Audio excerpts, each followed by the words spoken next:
Flooding soaks western New York. Wait until you see more of what people are dealing with tonight. Andrew?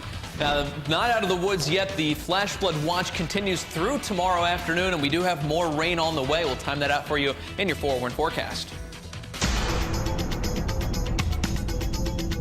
This is the 33 approaching from the airport.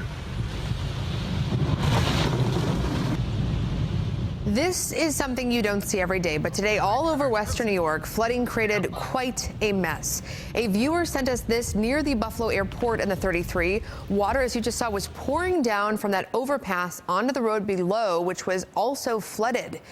Good evening, everybody. Our live team coverage of the flooding will show you some of the hardest hit areas. Rachel Monjovi will join us live with a full report from Lancaster in just a moment. And also wait until you see what people are dealing with in Depew. But we begin tonight with our meteorologist, Andrew Baglini. Andrew, is more rain on the way tonight? More rain is on the way tonight, so we're not out of the woods, and we're expecting a few more spotty areas of flash flooding overnight into tomorrow morning. And I say spotty because the big problem today was the rain. The soaking heavy rain was so widespread that when the rain falls, it runs off to the lower elevations, and that's why we saw all those low spots in the roads filling up with water, and a lot of photos and a lot of videos. Well, we had a lot of dry time this afternoon, but starting to see a little more activity on the radar, especially across the southern tier. Some showers and even a few thunderstorms rolling through right now, moving at a fairly decent pace, so that's some good news. But across southern Erie County, heading towards Springville, we have a thunderstorm and another one in Chautauqua County, a few showers through eastern Cattaraugus County,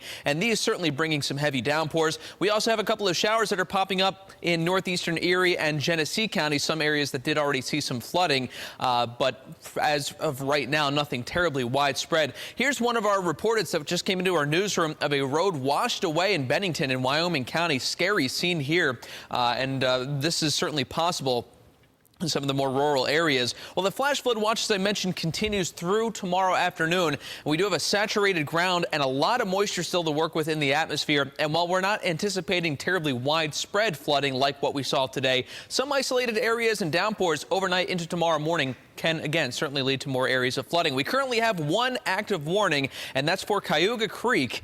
That did crest, and it is right now receding. It was at moderate flood stage, now back into minor flood stage. But again, we'll have a live report with Rachel on that. Temperatures outside, upper 60s, dew points upper 60s and some low 70s. So that indicates a very humid atmosphere still. So as showers and storms pop up, there's the potential for some very heavy downpours. Coming up in my full 4-1 forecast, we'll look ahead and time out when we'll finally see some drier weather. Andrew, thank you. Well, new at 10, look at this. In Depew, this is the mess that forced people to evacuate their homes because of the high floodwaters. This is at the Cayuga Boulevard Trailer Park. You can see water surrounding these trailers. We spoke to a homeowner tonight who lives on the opposite side of the street of where most of the homes were flooded. She says she didn't have to leave her home, but she says she's never seen anything like this before in her neighborhood. So we've been here 35 years, and this is the first time this has ever been like this. I mean, it's been pretty scary. Again, she didn't believe she will be evacuated, but said other homeowners have been evacuated because they had their electricity shut off, so they just left. Now, the floodwaters have trapped some people in Lancaster. A park there also looks more like a lake tonight. Our live team coverage continues now. News 4's Rachel Monjovi joins us live from Cayuga Creek in Lancaster. Rachel? Yeah, Nalina, the water levels are much lower now than they were even just an hour ago. Dozens of people were out here taking pictures. That's how rare it is. I'm told the last time that the water levels were higher than the water is right now was in 1978. Never seen anything like it.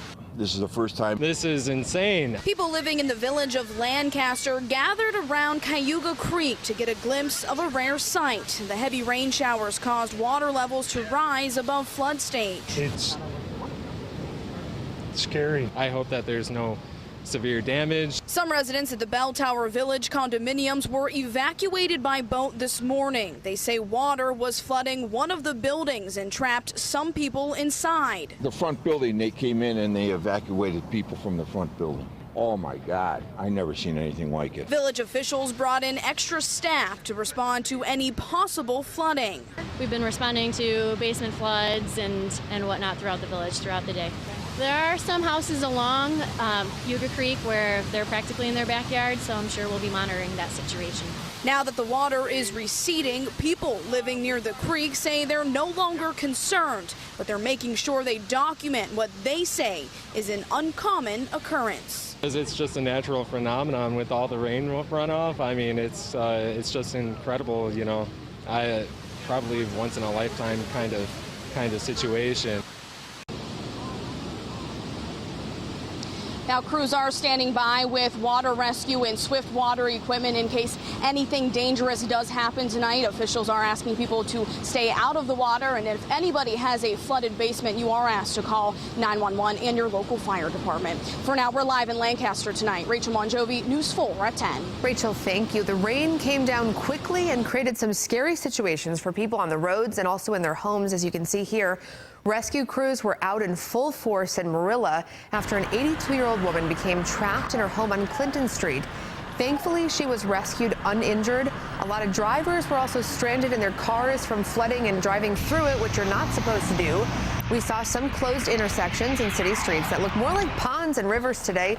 We spoke with one man near Sycamore Street who got off the bus to help someone who was stuck.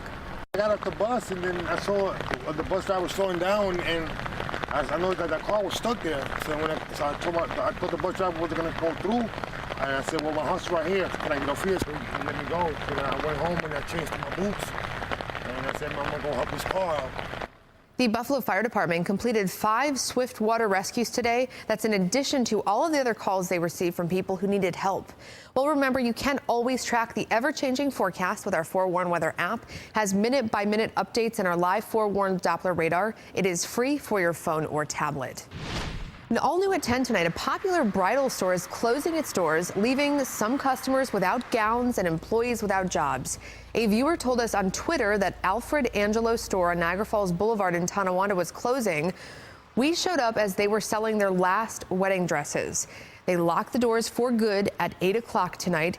Their store in Greece has also been shut down, but there is no official word about the future of that chain. And also new at 10 tonight, a Royalton man will spend the next 15 years in prison for killing his 6-month-old son. Dylan Hosbeck was sentenced this afternoon. He pleaded guilty to manslaughter in May. Last year, he was accused of killing his son, Liam. He initially told police that his son got sick, but an autopsy found the boy was a victim of trauma. A man charged in a deadly shooting in the town of Collins has been arraigned.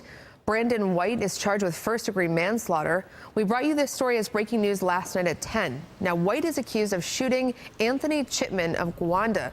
Authorities say it happened at Chipman's trailer home on Baghdad Road in Collins.